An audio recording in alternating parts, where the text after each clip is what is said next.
नमस्कार मित्रों, Atul IAS academy के यूट्यूब चैनल पर आप सभी का बहुत बहुत स्वागत है। मेरा नाम आस्था शर्मा है। चलिए आज की टारगेट सीरीज के एमसीक्यू प्रश्न स्टार्ट करते हैं। आज का हमारा टॉपिक है कंप्यूटर अनुप्रयोग। कंप्यूटर अनुप्रयोग का पार्ट 1 हमने कल डिस्कस किया था, आज हम पार्ट 2 लेकर आए हैं। तो पहले वाले पार्ट के अंदर हमने जितने भी प्रीवियस ईयर क्वेश्चंस थे 2017 और 21 में ईओ एग्जाम में जो पूछे गए थे उनको हमने वहां पर डिस्कस किया था, ताकि पता लग सके कि कैसा पैटर्न एग्जाम में पूछा जाता है। और ये वाली वीडियो सीरीज हम आप लोगों के लिए प्रैक्टिस क्वेश्चंस की लेकर आए हैं, ताकि कैसे क्वेश्चंस जो है एग्जाम में और बन सकते हैं उनका पता लगाया जा सके। चलिए हमारे पहले प्रश्न के साथ स्टार्ट करते हैं। हमारा पहला प्रश्न है, निम्नलिखित में से कौन रजिस्टर है? तो रजिस्टर के बारे में हमने पार्ट 1 के अंदर भी डिस्कस किया था। रजिस्टर क्या होता है? मेमोरी होती है, शॉर्ट मेमोरी होती है, फास्ट मेमोरी होती है। तो यहाँ पर पूछा है कि टाइप्स ऑफ रजिस्टर्स कौन कौन से हैं। तो अगर आपने पिछला वाला वीडियो ढंग से देखा होगा तो आपको जरूर इसका आंसर पता होगा। वीडियो को पॉज करो और अपना आंसर पता लगाने की कोशिश करो, फिर अनपॉज करके मेरा आंसर देखो, ठीक है। तो यहाँ पर हमें 4 विकल्प दिए हैं, एमडीआर, संचायक यानी एक्सिलरेटर, और प्रोग्राम काउंटर, और ऊपर के सभी। तो यहाँ हमारा सही उत्तर है विकल्प डी, क्योंकि तीनों ही टाइप्स ऑफ रजिस्टर हैं। चलिए इसकी व्याख्या की ओर बढ़ते हैं और रजिस्टर्स और टाइप्स ऑफ रजिस्टर्स, रजिस्टर के प्रकारों के बारे में और जानते हैं। तो कल हमने एक और एक टर्म पढ़ा था जिसका नाम था कैश मेमोरी।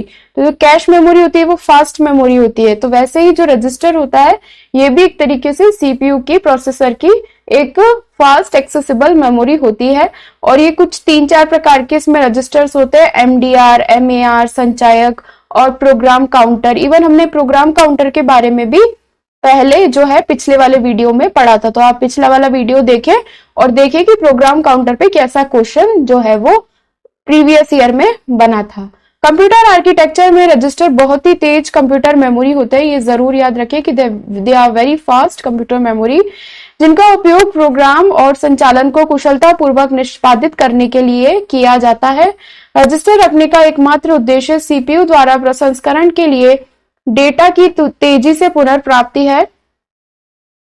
तो रजिस्टर क्यों लगाया जाता है अपने उसमें कंप्यूटर में? ताकि सीपीयू के द्वारा जो प्रोसेसिंग होती है उसमें डेटा जल्दी से जाए। मतलब क्या होता है ना कि अगर आपके फोन हैंग हो रहे हैं तो उसका मतलब ये कि उसके अंदर मेमोरी फुल हो गई है और फोन के प्रोसेसर काम नहीं कर पा रहा है। तो जो डेटा की तेजी से पुनर्प्राप्ति होती है और मोबाइल हैंग ना हो, तो इसलिए उसमें रजिस्टर्स लगाए जाते हैं। कंप्यूटर के अंदर रजिस्टर्स लगाए जाते हैं। तो इन्हें नीचे दिए गए अनुसार वर्गीकृत किया गया है। तो यहाँ पे पहला है संचायक। ये मेमोरी के लिए डेटा को संग्रहित करने के लिए सबसे अधिक उपयोग किया जाने वाला रजिस्टर है, ठीक है। तो मेमोरी में डेटा को संग्रहित करने के लिए सबसे ज्यादा उपयोग संचायक का होता है।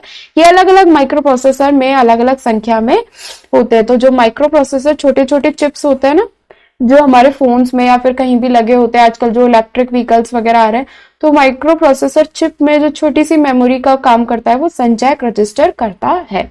मेमोरी एड्रेस रजिस्टर, ये मेमोरी से एक्सेस किए जाने वाले स्थान का पता रखता है। एमएआर और एमडीआर मिलकर सीपीयू और मुख्य मेमोरी को संचार को सुविधाजनक बनाते हैं। मेमोरी डेटा रजिस्टर एमडीआर, इसमें लिखा जाने वाला या संबोधित लोकेशन पढ़े जाने वाले डेटा शामिल है। तो इसमें इस प्रकार का डेटा इस मेमोरी में, इस रजिस्टर में रखते हैं। प्रोग्राम काउंटर क्या करता है? हमने पहले भी पढ़ा था। इसका उपयोग प्रोग्राम के निष्पादन को ट्रैक करने के लिए किया जाता है, यानी कितने प्रोग्राम एग्जीक्यूट हो गए तो उसको ट्रैकिंग जो करता है वो प्रोग्राम काउंटर करता है। इसमें लाए जाने वाले निर्देश को मेमोरी एड्रेस शामिल है। जब पिछला निर्देश सफलतापूर्वक पूरा हो जाता है तो पीसी मुख्य मेमोरी से प्राप्त किए जाने वाले अगले निर्देश के लिए इशारा करता है। यानी जब पहला वाला जो ऑर्डर है वो एग्जीक्यूट हो गया तो नेक्स्ट वाले ऑर्डर के लिए ये पीसी को प्रोग्राम काउंटर जो है वो क्या इशारा कर देता है, ताकि अगला प्रोग्राम स्टार्ट हो जाए। चलिए हमारे प्रश्न नंबर 2 की ओर बढ़ते हैं।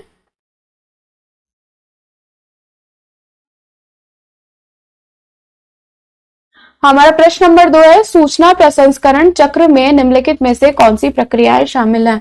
तो सूचना प्रसंस्करण चक्र यानी इंफॉर्मेशन प्रोसेसिंग साइकिल, या फिर जो वो पूरा का पूरा एक होता है ना कि इंफॉर्मेशन कैसे प्रोसेस हुई, यहाँ से स्टार्ट हुई, यहाँ कुछ हुआ, फिर यहाँ कुछ हुआ, फिर यहाँ कुछ हुआ, फिर यहाँ कुछ हुआ, फिर हमें आउटपुट जो है वो मिला। तो इसमें क्या क्या होता है ये हमसे पूछा है। तो हमें 4 विकल्प दिए हैं, input, processing, output, storage, input output manipulation अंकगणित, डेटा प्रसंस्करण, मुद्रण, संपादन, स्टोरेज, डिस्प्ले, डेटा, सूचना। तो अगर यहाँ पर हम थोड़ा सा भी सोचें कि क्या क्या चीजें जो है वो बेसिक होती है जो इंफॉर्मेशन प्रोसेसिंग में शामिल होती है, तो ये बिल्कुल इजी सा क्वेश्चन है कि एक तो इनपुट देना होता है और एक आउटपुट देना होता है। ये हमने पिछले वाले वीडियो में सीखा ही था। उसके अलावा जो इनपुट और आउटपुट देते हैं उसकी प्रोसेसिंग होती है जो प्रोसेसर करता है, और फिर कई बार क्या होता है स्टोरेज भी होता है। तो ये बिल्कुल बेसिक सा जो एक बोलते हैं ना कि चीजें हैं, ठीक है, अंकगणित ना हो तो भी चलेगा, मुद्रण ना हो, संपादन ना हो तो भी चलेगा, डिस्प्ले भी बाद में होता है, लेकिन ये चीजें जो है वो बिल्कुल बेसिक होती है और यही सूचना प्रसंस्करण चक्र में जो है वो शामिल होती है। तो हमारा सही उत्तर हुआ विकल्प ए।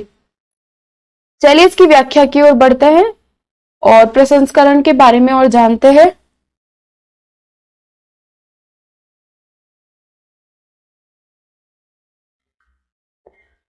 कच्चे इनपुट डेटा को उपयोगी जानकारी में परिवर्तित करने के लिए सभी कंप्यूटर सिस्टम निम्नलिखित 5 बुनियादी संचालन करते हैं। ठीक है, जब भी कोई इनपुट डेटा दिया जाता है तो उसको आउटपुट में कन्वर्ट करने के लिए कुछ 5 बुनियादी संचालन कंप्यूटर में होते हैं। ये हमने पिछले वाले पार्ट में भी डिस्कस किया था ये जो चीजें हैं, लेकिन क्वेश्चन जो है वो डिफरेंट है, इसलिए इसको फिर से इंक्लूड किया गया है कि कैसे अलग अलग तरीके से एक ही चीज को पूछा जा सकता है। तो इनपुटिंग, स्टोरेज, प्रोसेसिंग, आउटपुटिंग और कंट्रोलिंग, तो दीज आर द 5 बेसिक।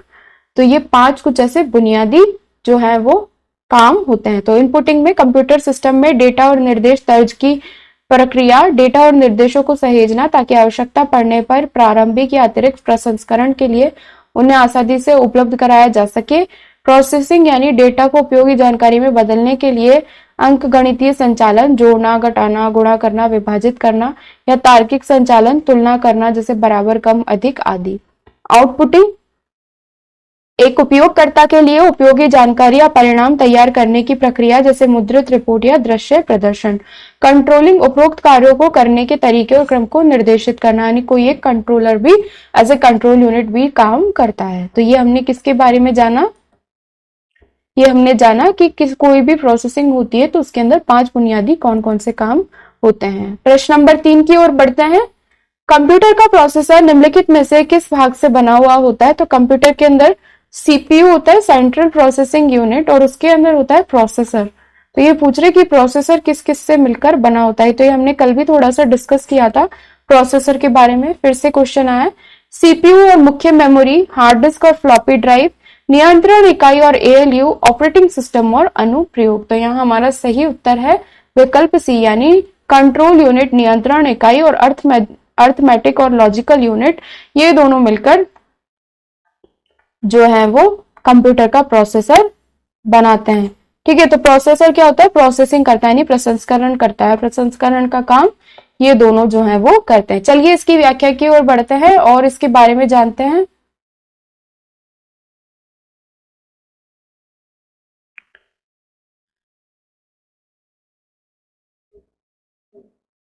एक प्रोसेसर एक लॉजिक सर्किटरी है जो कंप्यूटर को चलाने वाले बुनियादी निर्देशों पर प्रतिक्रिया करता है और संसाधित करता है। सीपीयू को कंप्यूटर में मुख्य और सबसे महत्वपूर्ण एकीकृत सर्किटरी के रूप में देखा जाता है क्योंकि यह अधिकांश कंप्यूटर कमांड की व्याख्या करने के लिए जिम्मेदार है। सीपीयू के मुख्य घटक है एएलयू, रजिस्टर और नियंत्रण इकाई। तो हमसे यही पूछा था, यहाँ पे हमारा सही उत्तर था एएलयू और नियंत्रण इकाई, और उसके अलावा एक रजिस्टर भी होता है। तो ये क्या है? ये मुख्य घटक है सीपीयू के। एएलयू रजिस्टर के बुनियादी कार्यों को उपरोक्त प्रोसेसर अनुभाग के मूल तत्व में लेबल किया गया है। नियंत्रण इकाई वह इकाई है जो निर्देशों को लाने और निष्पादित करने में संचालन करती है। चलिए हमारे प्रश्न नंबर 4 की ओर बढ़ते हैं। कंप्यूटर के 3 मुख्य घटक कौन से हैं? तो हमसे 3 मुख्य घटक जो है वो पूछे हैं। RAM, input output device, CPU, tape, floppy disk monitor, CPU floppy disk monitor, CPU monitor printer. तो यहाँ हमारा सही उत्तर है विकल्प ए, क्योंकि मुख्य घटक यानी जो सबसे ज्यादा मेन चीजें होती है वो होती है रैम यानी उसकी मेमोरी, इनपुट आउटपुट डिवाइस जो हमने पहले भी पढ़ा था, और सीपीयू जो प्रोसेसिंग करता है। तो इन तीनों चीजों के बिना कंप्यूटर का काम नहीं चल सकता। एक बार फ्लॉपी डिस्क नहीं लगाओ तो काम चल जाएगा, प्रिंटर नहीं लगाओ तो प्रिंट ही नहीं आएगा। ठीक है, टेप नहीं लगाओगे तो भी काम चल जाएगा, लेकिन उसमें मेमोरी होना बहुत जरूरी है, उसके पास सीपीयू होना बहुत जरूरी है, और इनपुट और आउटपुट डिवाइसेस जो है वो इनपुट और आउटपुट लेने के लिए होना जरूरी है। तो हमारा सही उत्तर हुआ विकल्प ए। चलिए इसकी व्याख्या की ओर बढ़ते हैं और इसके बारे में और जानते हैं। उच्च स्तर पर सभी कंप्यूटर एक प्रोसेसर, मेमोरी और इनपुट आउटपुट डिवाइसेस से बने हुए होते हैं। मेमोरी यानी रैम, जो हमारे विकल्प में था, रैम, रोम, कैश मेमोरी, ठीक है। तो इस तरीके से ये सारी चीजें इसमें मेमोरी की तरह काम करती हैं। प्रत्येक कंप्यूटर विभिन्न उपकरणों से इनपुट प्राप्त करता है, उस डेटा को सीपीयू और मेमोरी के साथ संसाधित करता है और परिणाम को किसी प्रकार के आउटपुट में भेजता है। तो ये जो है वो कंप्यूटर का बेसिक काम है। चलिए हमारे प्रश्न नंबर 5 की ओर बढ़ते हैं। गीगो शब्द किससे संबंधित है? तो गीगो एक वर्ड है जिसके बारे में पूछा है कि किससे संबंधित है। सटीकता, स्वचालिता, लचीलापन, बहुमुखी प्रतिभा। तो यहाँ पर हमारा सही उत्तर है विकल्प ए। तो गीगो का मतलब होता है गार्बेज इन गार्बेज आउट। तो ये हम व्याख्या के अंदर इसको और अच्छे से जानते हैं, तभी हम ये जान पाएंगे कि ये सटीकता से संबंधित क्यों है, क्योंकि जब तक गीगो के बारे में नहीं पता तब तक आपको ये इसका आंसर भी समझ में नहीं आएगा।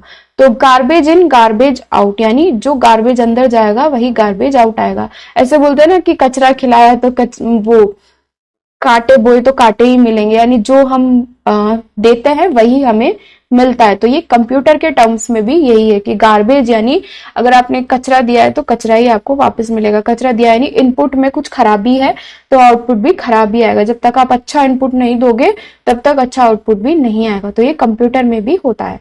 ये कंप्यूटर विज्ञान और गणित की अवधारणा है कि इनपुट की गुणवत्ता आउटपुट की गुणवत्ता निर्धारित करती है। तो ये हमने जान लिया था। दूसरे शब्दों में एक प्रोसेसिंग प्रणाली में बाहर आने वाले डेटा की गुणवत्ता अंदर गए डेटा से बेहतर नहीं हो सकती है, इसलिए कोई प्रोग्राम केवल भ्रामक परिणाम देगा यदि वह दोषपूर्ण डेटा पर काम कर रहा है। तो ये परिणाम की सटीकता से संबंधित है, यानी इनपुट खराब आया, आउटपुट गलत आया, यानी एक्यूरेसी कम है, यानी सटीकता कम है। तो इसलिए गीगो का जो संबंध है वो परिणाम की सटीकता से है, इसलिए हमारा सही उत्तर विकल्प ए था। चलिए हमारे प्रश्न नंबर 6 की ओर बढ़ते हैं। एक कंप्यूटर सिस्टम में प्रोसेसर और मेमोरी के बीच डेटा ट्रांसफर करने के लिए सीपीयू द्वारा निम्नलिखित में से किस रजिस्टर का उपयोग किया जाता है? तो अभी हमने टाइप्स ऑफ रजिस्टर पढ़े थे, तो उसमें से ही एक में वहां पर व्याख्या में उत्तर था। अगर आपने ठीक से पढ़ा होगा तो आपको जरूर थोड़ा सा आइडिया लग गया होगा। तो जो प्रोसेसर होता है ना, जैसे सीपीयू है और यहाँ पे हमारी मेमोरी है, तो उन दोनों के बीच में जो डेटा ट्रांसफर होता है ना, यानी मेमोरी में जाके स्टोर हो जाता है, फिर अगर कुछ सीपीयू को चाहिए होता है तो यहाँ वापस आता है। तो ये जो डेटा जो है वो ट्रांसफर करने का जो काम है सीपीयू से मेमोरी में, तो वो कौन करता है ये हमसे पूछा गया। तो यहाँ हमें 4 विकल्प दिए, एमडीआर, आईआर, पीसी और आईआर, एमएआर और एमडीआर, आईआर और एमएआर। तो यहाँ हमारा सही उत्तर है विकल्प सी, यानी एमएआर और एमडीआर प्रोसेसर और मेमोरी के बीच डेटा ट्रांसफर करने के लिए काम करते हैं। तो मेमोरी एड्रेस रजिस्टर और मेमोरी डेटा रजिस्टर है, यह हमारी मेमोरी से एक्सेस किए जाने वाले एड्रेस की लोकेशन रखता है। एमएआर और एमडीआर मिलकर सीपीयू और मुख्य मेमोरी के संचार को सुविधाजनक बनाते हैं। और मेमोरी डेटा रजिस्टर के बारे में हमने पहले भी पढ़ा था कि इसमें लिखे जाने वाले या संबोधित स्थान से पढ़े जाने वाले जो है वो डेटा शामिल हैं। चलिए हमारे प्रश्न नंबर 7 की ओर बढ़ते हैं।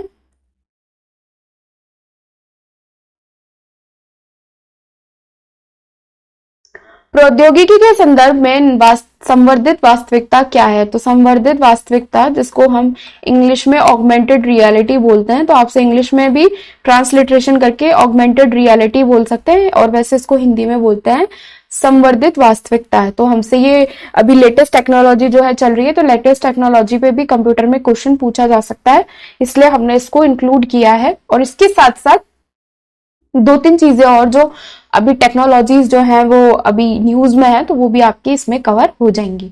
तो ये इंटरैक्टिव अनुभव है जो कंप्यूटर जनित अवधारणात्मक जानकारी के साथ वास्तविक दुनिया को बढ़ाता है। ये ग्राहकों को इंटरनेट के माध्यम से बुनियादी ढांचे और एप्लीकेशन उन्हें परिसर में स्थापित और रखरखाव किए बिना का उपयोग करने के सक्षम बनाता है।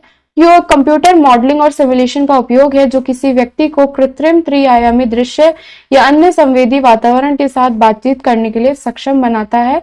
इनमें से कोई भी नहीं। तो यहाँ हमारा सही उत्तर है विकल्प ए, यानी जो संवर्धित वास्तविकता होती है, ऑगमेंटेड रियलिटी, ये एक ऐसा इंटरेक्टिव अनुभव होता है जो कंप्यूटर जनित अवधारणात्मक जानकारी के साथ वास्तविक दुनिया को बढ़ाता है।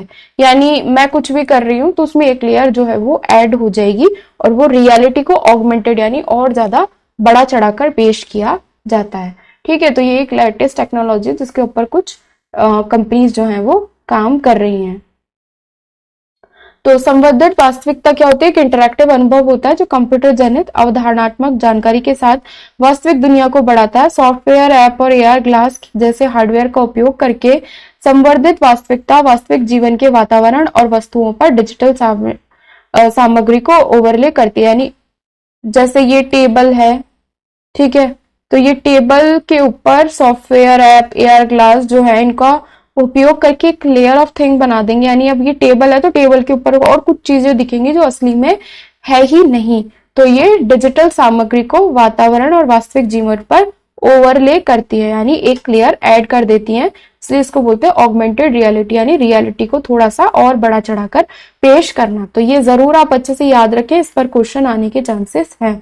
जो हमारा विकल्प बी था जिसमें जो चीज बताई थी उसका नाम है क्लाउड कंप्यूटिंग। ये भी लेटेस्ट टेक्नोलॉजी है। इसमें क्या होता है ना कि जो एक कंपनी जैसे काम कर रही है तो उसको काम करने के लिए बड़े बड़े सर्वर चाहिए होते हैं। सर्वर बहुत लाखों करोड़ों के आते हैं। कुछ भी जैसे कई बार बोलते हैं ना बैंक का सर्वर डाउन है, बैंक का सर्वर डाउन है। तो जो सर्वर्स होते हैं ना जो काम करते हैं वो बहुत महंगे आते हैं।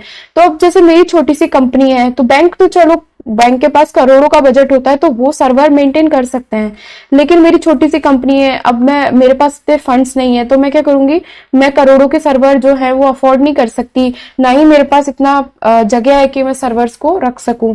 तो फिर क्या होता है, मैं क्लाउड कंप्यूटिंग की मदद लेती हूँ। तो उसमें क्या होता है, सर्वर जो ये बड़े बड़े सर्वर है कहीं और रखे होते हैं, मैं पैसा देती हूँ और मैं सर्वर का एक पार्ट जो है वो, जैसे अभी 1-2 करोड़ का सर्वर है लेकिन मेरा काम 3-4 हजार में ही हो जाएगा अगर मैं इसको किराए पर ले लूंगी। तो इसमें क्या होता है, इंटरनेट के माध्यम से ये यूज होता है। ठीक है, मैं इंटरनेट पे जाके अपना सर्वर एक्सेस कर सकती हूँ। तो इंटरनेट के माध्यम से बुनियादी ढांचे और एप्लीकेशन उन्हें परिसर में स्थापित या रखरखाव किए बिना, यानी मुझे इसको अपने यहाँ पर लाने की जरूरत नहीं है, के लिए उपयोग के लिए सक्षम बनाता है। अब जो तीसरा ऑप्शन दिया था वो आभासी वास्तविकता होती है जिसे वर्चुअल रियलिटी बोलते हैं। तो ये कंप्यूटर मॉडलिंग और सिमुलेशन का उपयोग करके जो किसी व्यक्ति को कृत्रिम त्रिआयामी दृश्य या अन्य संवेदी वातावरण के साथ बातचीत करने में सक्षम बनाता है। यानी 3 डायमेंशनल कुछ ऐसी चीजें दिखती है जो सही में असली नहीं होती, तो उसे बोलते हैं वर्चुअल रियलिटी, यानी मैं अपनी आभासी दुनिया में चली गई हूँ।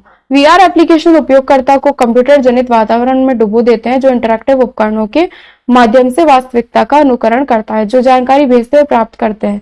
चश्मे, हेडसेट, दस्ताने या बॉडी सूट इसमें पहने जाते हैं ताकि वर्चुअल रियलिटी को जो है वो फील किया जा सके। तो ये मोस्टली गेम वाले बच्चे करते हैं, जैसे गेमिंग वाला बहुत ज्यादा भी चल रहा है। तो गेमिंग में क्या होता है कि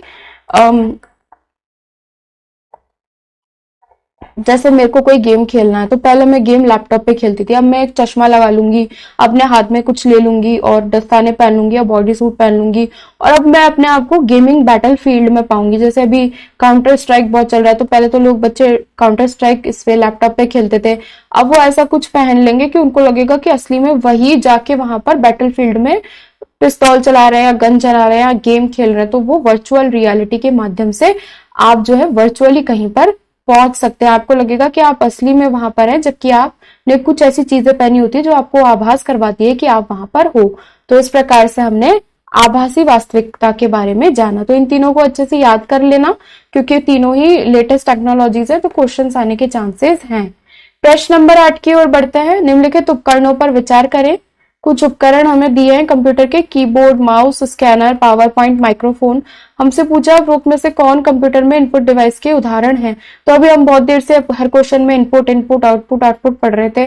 तो इनपुट अगर देना होता है तो कुछ डिवाइस भी तो यूज करना होगा, ऐसे बोल तो थोड़ी है कि ले कर दे, ऐसे थोड़ी होता है। कंप्यूटर को कुछ डिवाइस के माध्यम से इनपुट देना होता है ताकि वो उसको प्रोसेस करके आउटपुट दिखाए। तो हमसे पूछा है कौन कौन से डिवाइसेस हैं। अगर आपको आंसर आता है तो वीडियो पॉज करो और अपना आंसर पहले देखो, फिर वीडियो अनपॉज करके अपना आंसर देखना, ठीक है।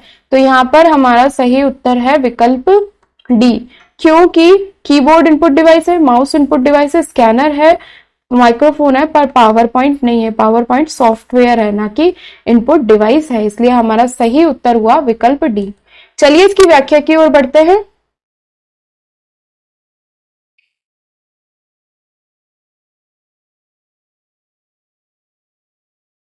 इनपुट डिवाइस हमें इनपुट देने या कंप्यूटर को कार्य करने के लिए निर्देश देने का एक तरीका प्रदान करते हैं। ये प्रोसेसर को दी गई कोई भी सूचना या डेटा हो सकता है और ये प्रोसेसर कुछ आउटपुट डिवाइस द्वारा आउटपुट देता है।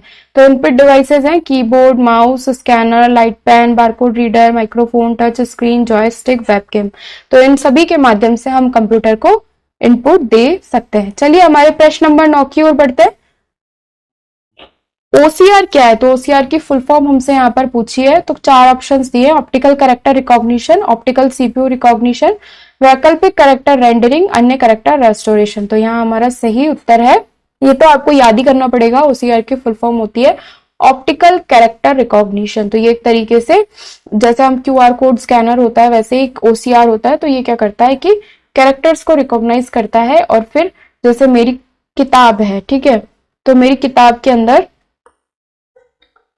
कुछ लिखा हुआ है इस पन्ने पे, और मैं चाहती हूँ कि ये किताब से सारा का सारा मैटर मेरे कंप्यूटर स्क्रीन पे आ जाए। तो अब जैसे पीडीएफ होती है तो हम कॉपी करके पेस्ट कर लेते हैं, लेकिन अब ये किताब से कैसे कॉपी पेस्ट करें? किताब की फिर फोटो खींचो, फिर वो सब करो। तो इससे अच्छा एक ओसीआर आता है, तो उसको बोलते हैं ऑप्टिकल कैरेक्टर रिकॉग्निशन, यानी कैरेक्टर को रिकॉग्नाइज करने वाला। तो अब जैसे मैं इस पे ओसीआर लगाऊंगी तो ये जितना भी फोटो में जो भी लिखा हुआ है वो सारा यहाँ पर मेरे ऑनलाइन मेरे डिस्प्ले पर आ जाएगा। तो ये तकनीक होती है जो डिजिटल छवि के भीतर टेक्स्ट को पहचानती है। इसका उपयोग आमतौर पर स्कैन किए गए दस्तावेजों और छवियों को टेक्स्ट को पहचानने के लिए उपयोग किया जाता है। चलिए हमारे प्रश्न नंबर 10 की ओर बढ़ते हैं। हमारा प्रश्न नंबर 10 है, निम्नलिखित में से कौन सी अस्थिर मेमोरी है? मेमोरी के बारे में कल भी हमने पढ़ा था, फिर से पढ़ रहे हैं। मेमोरी का पहले हमने सिर्फ मेमोरी, कैश मेमोरी वगैरह पढ़ी थी और एक रजिस्टर के बारे में पढ़ा था, लेकिन एक अस्थिर मेमोरी भी होती है, तो उसके बारे में हमसे पूछा है। तो यहाँ पर 4 विकल्प दिए हैं, रैम, रोम, कैश मेमोरी, सीडी रोम। अगर आपको आंसर पता है तो वीडियो को पॉज करो और अपना आंसर पहले पता लगाओ, उसके बाद मेरा आंसर देखो। तो यहाँ पर हमारा सही उत्तर है रैम। रैम यानी रैंडम एक्सेस मेमोरी। अगर आपको इसकी फुल फॉर्म पता है, ठीक है, रैंडम एक्सेस मेमोरी यानी जो रैंडमली एक्सेस की जा सके, यानी फटाफट एक्सेस की, एक्सेस यानी उपयोग में लाना, रैंडम यानी जल्दी, ऐसी मेमोरी जो जल्दी उपयोग में आ सके, तो वो अस्थिर मेमोरी होती है। तो इसलिए इसका सही उत्तर है विकल्प बी। ये होता है रीड ओनली मेमोरी, ये होती है कैश मेमोरी। कैश मेमोरी तो वैसे ही बहुत फास्ट होती है, जल्दी मिट जाती है। सीडी रोम होती है वो हमारी सेकेंडरी मेमोरी होती है, ठीक है। तो रैम जो है वो बहुत कम होती है, और आपको पता है कई बार हम कहते हैं कि यार रैम में ना ये डेटा सेव है, यानी रैम में वो चीजें होती है जो फटाफट, जैसे मेरा मोबाइल चल रहा है, मोबाइल में 5 एप्लीकेशन चल रहे हैं, तो उनका डेटा जो अभी जैसे 5 चल रहा है फिर बंद कर दिया तो 5 बंद हो जाएंगे, लेकिन वो जब तक चल रहा है फोन तब तक वो कहाँ पर होता है? अस्थिर रूप से रैम में जाके वो सेव होता है। तो अस्थिर मेमोरी एक प्रकार की मेमोरी है जो डिवाइस के चालू रहने के दौरान ही अपना डेटा बनाए रखती है। यदि किसी कारण से बिजली बाधित हो जाती है तो डेटा नष्ट हो जाता है। तो ये कई बार ऐसा होता है ना कि मेरा फोन स्विच ऑफ हो गया, तो अब मेरे व्हाट्सएप पे या कहीं भी कुछ भी चल रहा था तो व्हाट्सएप बंद हो जाएगा और अब वही वाला चलेगा, फिर से नया वाला, तो पुरानी वाली मेमोरी खत्म हो गई। रैम एक ऐसी अस्थिर मेमोरी जो उन फाइलों को अस्थायी रूप से संग्रहित करती है जिन पर आप काम कर रहे हैं। रोम एक नॉन वॉलेटाइल मेमोरी है जो आपके कंप्यूटर के लिए निर्देशों को स्थायी रूप से संग्रहित करती है। चलिए हमारे प्रश्न नंबर 11 की ओर बढ़ते हैं। निम्नलिखित में से कौन सा स्टोरेज डिवाइस नहीं है? तो हमसे स्टोरेज के बारे में पूछा है, iPod, pen drive, Linux, flash disk. तो यहाँ पर हमारा सही उत्तर है लिनक्स। लिनक्स कोई स्टोरेज डिवाइस नहीं है, लिनक्स एक ऑपरेटिंग सिस्टम है। कल भी हमने पढ़ा था, अगर कल वाली वीडियो ध्यान से पढ़ी होगी, देखी होगी, याद की होगी तो आपको जरूर इसका आंसर पता होगा। आईपॉड के अंदर हम गाने सुनते हैं तो स्टोरेज होता है, पेन ड्राइव के अंदर हम फिल्में वगैरह लेते हैं, फ्लैश डिस्क भी, डिस्क का मतलब ही होता है कि आपने वहां पे कुछ स्टोर किया है। सिर्फ लिनक्स ही बचा जो है वो स्टोरेज के लिए काम नहीं होता। ये ऑपरेटिंग सिस्टम है, जैसे विंडोज होता है, मैक ओएस होता है, वैसे ही लिनक्स होता है। तो लिनक्स क्या होता है? लिनक्स कर्नल पर आधारित ओपन सोर्स यूनिक्स जैसा ऑपरेटिंग सिस्टम का परिवार है। इसका उपयोग घरेलू उपकरणों, ऑटोमेटिक मनोरंजन प्रणालियों और नेटवर्क फाइल सिस्टम के उपकरणों सहित विभिन्न अनुप्रयोगों के एक एम्बेडेड ओएस के रूप में किया जाता है। चलिए हमारे प्रश्न नंबर 12 की ओर बढ़ते हैं। पीसी में फायरवॉल का उपयोग क्यों किया जाता है? फायरवॉल का नाम सुना है कभी? अच्छा, फायरवॉल का नहीं सुना, चलो एंटीवायरस का तो सुना होगा। अगर आपके पास में लैपटॉप है या कंप्यूटर है तो आपने एक जरूर वर्ड सुना होगा, अरे यार मेरे लैपटॉप में ना वायरस आ गए, मेरे फोन में वायरस आ गए। तो वो वायरस को रोकने के लिए हम क्या बोलते हैं? यार एंटीवायरस डाल दे, मेरे लैपटॉप में एंटीवायरस डाल दे। तो वो जो एंटीवायरस होता है ना, वो फायरवॉल होता है, ठीक है। तो हमसे यहाँ पे फायरवॉल भी एक तरीके का एंटीवायरस होता है। तो अभी अगर अब मैंने इतना बता दिया तो वीडियो को पॉज करो, चारों विकल्प देखो और देखो कि इसका आंसर पता लगा पाए हो कि नहीं, ठीक है। तो अब इसका सही उत्तर है विकल्प ए, यानी सुरक्षा। तो वायरस से अगर किसी को एंटीवायरस डाल रहे हैं यानी उसको सुरक्षा प्रदान कर रहे हैं। डेटा ट्रांसमिशन का काम एंटीवायरस का नहीं होता है, प्रमाणीकरण का काम एंटीवायरस का नहीं होता है। तो डी तो वैसे ही गलत हो गया, क्योंकि इसका काम सिर्फ सुरक्षा करना होता है। तो चलिए इसकी व्याख्या की ओर बढ़ते हैं, फायरवॉल के बारे में और जानते हैं।